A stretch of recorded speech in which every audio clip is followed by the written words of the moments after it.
ভারত বনাম বাংলাদেশের ফুটবল ম্যাচটি শুধুমাত্র একটি ফুটবল টুর্নামেন্ট ছিল না, এটি ভারতের জন্য ছিল এক ধরনের দাঁত ভাঙ্গা জবাব।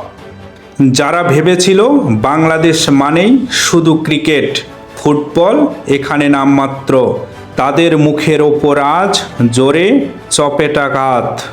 বাংলাদেশের ফুটবল টিম আবারও প্রমাণ করল যে বাংলাদেশকে শুধুমাত্র এক লাইনে থামিয়ে রাখা যাবে না।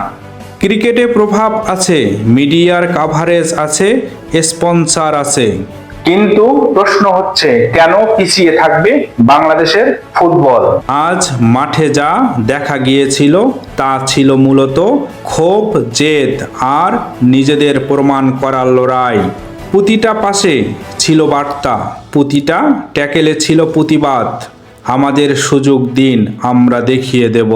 বাস্তবতা হলো বাংলাদেশের প্রতিভার কোনো অভাব নেই, অভাব শুধু দৃষ্টিভঙ্গির। বছরের পর বছর অবহেলা, তবুও বাংলাদেশের ফুটবল দাঁড়িয়ে আছে, কারণ এই খেলাটা মরে যায়নি, মেরে ফেলার চেষ্টা করা হয়েছে। কিন্তু মনে রাখবেন, বাংলাদেশকে কোনো কিছু দিয়ে দামিয়ে রাখা যাবে না।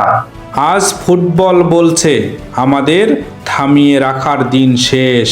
ভিডিওটি ভালো লাগলে অবশ্যই লাইক, কমেন্ট, শেয়ার এবং সাবস্ক্রাইব করবেন।